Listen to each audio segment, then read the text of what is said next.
Neste 13 de maio de 2020, o Brasil celebra 132 anos da abolição da escravatura, que exigiu muito esforço, muita luta durante décadas até a sua eclosão. E dentre os diferentes e inúmeros atores desse processo, destacam-se os poetas abolicionistas. E no meio deles, Castro Alves, que aliás foi contemporâneo de colégio na Bahia de Rui Barbosa, também abolicionista. E dentre todas as obras do Castro Alves, talvez a mais conhecida seja exatamente Navio Negreiro, que compõe uma obra maior chamada Os Escravos. O poema Navio Negreiro,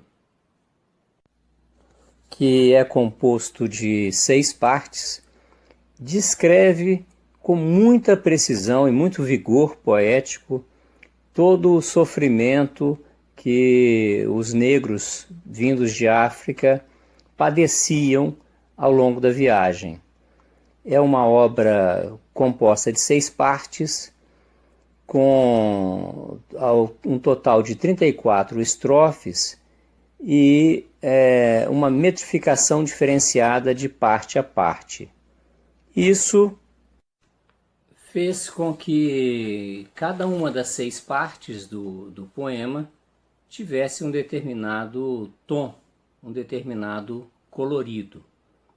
Quando lemos a obra, nós percebemos isso com muita clareza. Essas 6 partes compõem um traçado progressivo da dinâmica da obra. A primeira parte apresenta o eu, que fala, o eu lírico do poema, que faz diante do leitor uma espécie de panorama, apresenta a cena, o local em que tudo acontecerá.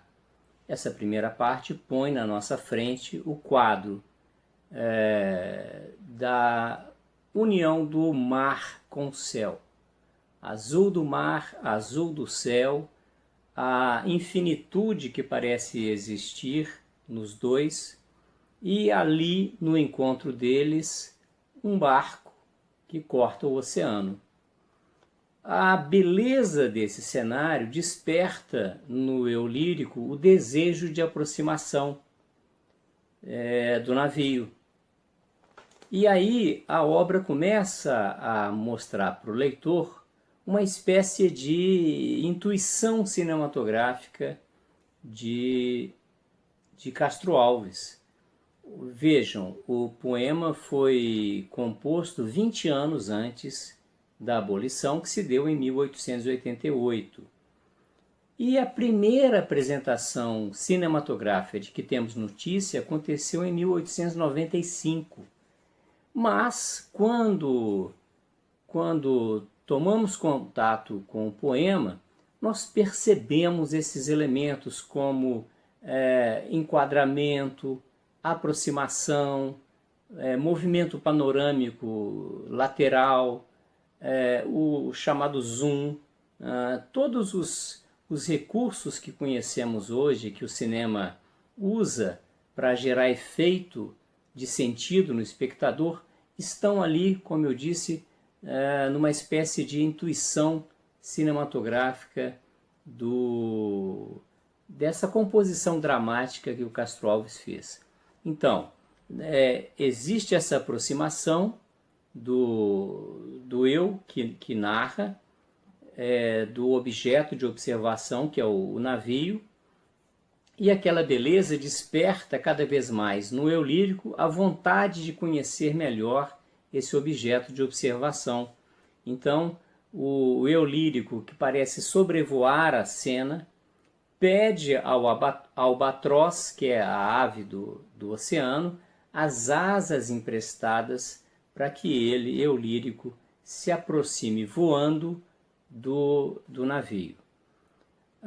O grande problema dessa narração é que essa aproximação, em vez de aumentar a beleza, começa a mostrar a dor que frustra o eu lírico. Ele então passa a ter cada vez mais o desejo de saber o que se passa ali no interior da embarcação. E é isso que surpreende o leitor ao longo da obra. Há uma mudança substancial de tonalidade, de dramaticidade, de pasmação diante da coisa vista. E, obviamente, o Castro Alves assim faz para gerar impacto no leitor. Esses poemas eram declamados publicamente, eram publicados em jornal e, claro, entravam nas casas e causavam efeito de identificação. O leitor se sentia identificado com a dor do personagem. Essa era a intenção. Os poetas abolicionistas, eles escreviam obras assim, com esse colorido, exatamente para produzir e para gerar a adesão do leitor naquela dinâmica abolicionista. Eu farei a leitura do poema para que vocês, aqueles que leram, relembrem, e aqueles que ainda não conhecem, passem a conhecer. Vocês verão com a leitura que a história, a literatura, ela também pode ser objeto de investigação da história. Nós sabemos que a história se faz de diversas formas. Ela faz uso de depoimento oral, ela faz uso de jornais, ela faz uso de entrevistas, ela tem os seus caminhos, os seus métodos de investigação. E o olhar sobre a obra de arte, ele também é frequentemente usado pelo historiador para a recomposição do que foi, para a recomposição do que estruturou a história de um povo. Quando nós olhamos para fontes primárias, para documentos cartoriais, para registros da escravidão, quando nós olhamos para documentos, como é o caso dessa matrícula de escravo ou deste atual contrato, que é um contrato de aluguel de escravo, ou agora no caso dessa relação de propriedade com os nomes dos escravos, com a sua utilidade, como é o caso deste documento que registra uma costureira, né, a Rosa. Tudo isso nos apresenta informações preciosas. Mas vejam, por exemplo, essa fotografia com a melancolia que esse olhar revela, né? A tristeza, a dor, a angústia que o olhar desse negro nos impõe. Esses elementos estéticos, eles tocam muito mais, eles traduzem muito mais a dor da escravidão que o documento. E os poetas sabiam disso. E, obviamente, todo o trabalho literário que foi feito com esse conteúdo abolicionista tinha como pretensão a mobilização da sociedade. Nós, então, leremos o poema e peço a vocês que observem todos esses detalhes que foram apresentados aqui no interior da obra. Tá bem? Vamos, então, ao poema. O navio negreiro. Estamos em pleno mar. Doudo no espaço brinca o luar, dourada borboleta. e as vagas após ele correm, cansam como turba de infantes inquieta.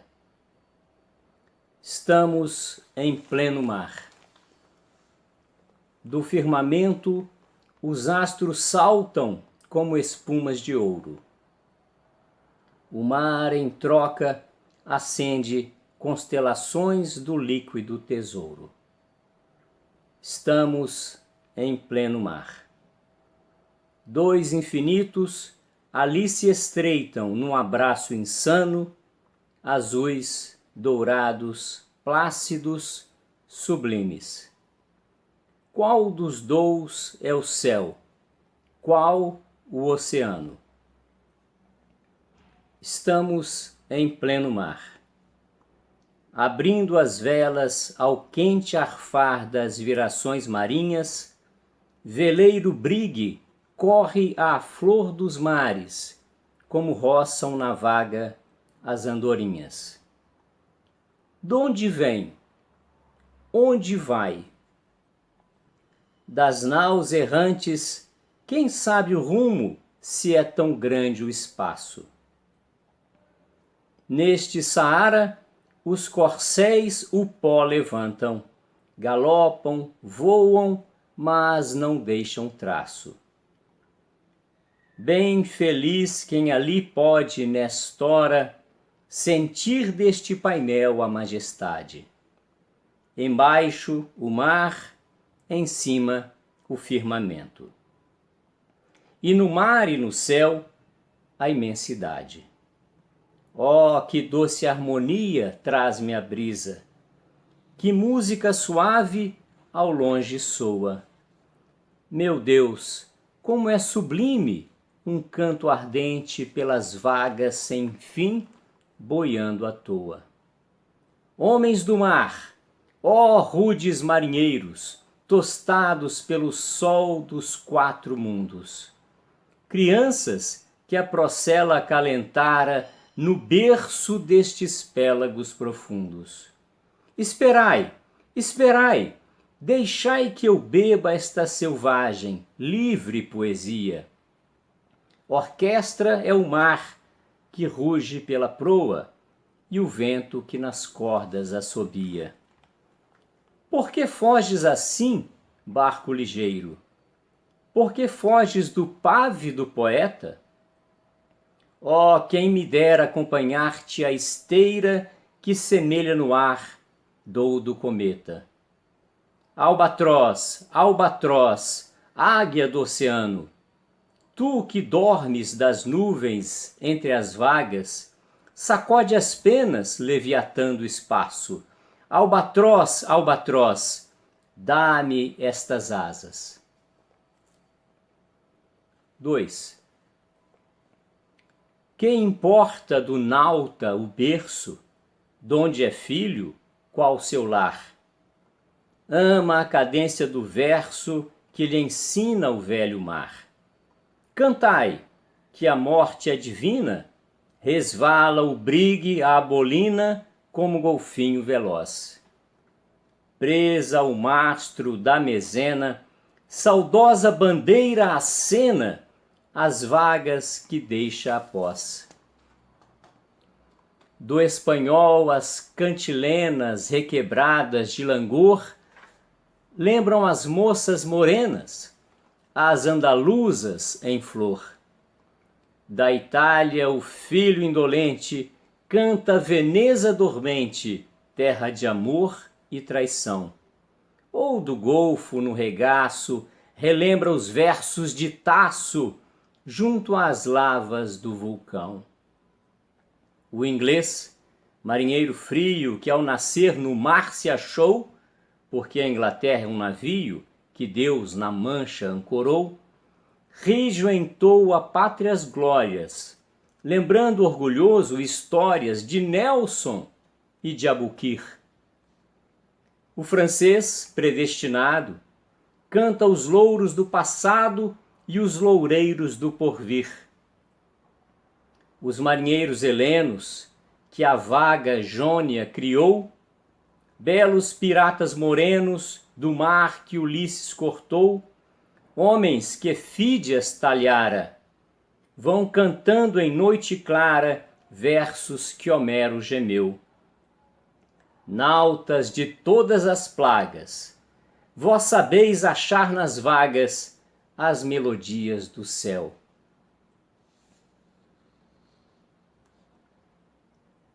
Desce do espaço imenso, ó águia do oceano. Desce mais, ainda mais. Não pode olhar humano como o teu mergulhar no brigue voador. Mas que vejo eu aí? Que quadro de amarguras? É canto funeral, que tétricas figuras. Que cena infame e vil, meu Deus, que horror. Era um sonho dantesco, o tombadilho, que das luzernas avermelha o brilho, em sangue a se banhar. Tinir de ferros, estalar de açoite, legiões de homens negros como a noite, horrendos a dançar. Negras mulheres, suspendendo às tetas magras crianças, cujas bocas pretas regam o sangue das mães. Outras moças, nuas e espantadas, no turbilhão de espectros arrastadas em ânsia e mágoas vãs. E ri-se a orquestra irônica, estridente, e da ronda fantástica a serpente faz doudas espirais. Se o velho arqueja, se no chão resvala, ouvem-se os gritos, o chicote estala. E voam mais e mais, presa nos elos de uma só cadeia, a multidão faminta cambaleia e chora e dança ali. Um de raiva delira, outro enlouquece, outro que martírios embrutece, cantando geme e ri. No entanto, o capitão manda a manobra, e após, fitando o céu que se desdobra tão puro sobre o mar, diz do fumo entre os densos nevoeiros: vibrai rijo o chicote, marinheiros, fazei-os mais dançar. E ri-se a orquestra irônica, estridente, e da onda fantástica a serpente faz doudas espirais. Qual um sonho dantesco, as sombras voam. Gritos, ais, maldições, preces ressoam, e ri-se Satanás. Senhor Deus dos desgraçados, dizei-me vós, Senhor Deus, se é loucura, se é verdade, tanto horror perante os céus. Ó mar, por que não apagas com a esponja de tuas vagas, de teu manto este borrão? Astros, noites, tempestades, rolai das imensidades, varrei os mares, tufão. Quem são estes desgraçados que não encontram em nós mais que o rir calmo da turba que excita a fúria do algoz? Quem são? Se a estrela se cala, se a vaga à pressa resvala, como um cúmplice fugaz, perante a noite confusa, dize-o tu, serena musa, musa libérrima, audaz. São os filhos do deserto, onde a terra esposa a luz, onde vive em campo aberto a tribo dos homens nus. São os guerreiros ousados que com os tigres mosqueados combatem na solidão Ontem, simples, fortes, bravos. Hoje, míseros escravos, sem luz, sem ar, sem razão. São mulheres desgraçadas, como Agar o foi também, que sedentas, alquebradas, de longe, bem longe, vêm, trazendo com tíbios passos filhos e algemas nos braços, nalma, lágrimas e fel, como Agar sofrendo tanto, que nem o leite de pranto tem que dar para Ismael. Lá nas areias infindas das palmeiras no país, nasceram crianças lindas, viveram moças gentis. Passa um dia a caravana, quando a virgem na cabana cisma da noite nos véus. Adeus, ó choça do monte, adeus, palmeiras da fonte, adeus, amores, adeus. Depois, o areal extenso, depois, o oceano de pó, depois, no horizonte imenso, desertos, desertos só. E a fome, o cansaço, a sede, ai, quanto infeliz que cede e cai para não mais se erguer. Vaga um lugar na cadeia, mas o chacal sobre a areia acha um corpo que roer. Ontem, a serra leoa, a guerra, a caça ao leão, o sono dormido à toa sob as tendas da amplidão. Hoje, o porão negro, fundo, infecto, apertado e imundo, tendo a peste por jaguar.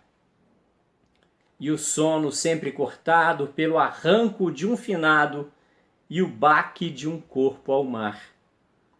Ontem, plena liberdade, a vontade por poder. Hoje, cúmulo de maldade, nem são livres para morrer. Prende-os a mesma corrente, férrea, lúgubre serpente, nas roscas da escravidão.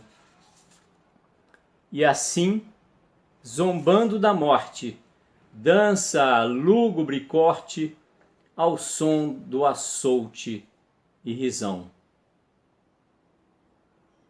Senhor Deus dos desgraçados, dizei-me vós, Senhor Deus, se eu deliro ou se é verdade tanto horror perante os céus. Ó mar, por que não apagas com a esponja de tuas vagas do teu manto este borrão? Astros, noites, tempestades, rolai das imensidades, varrei os mares, tufão.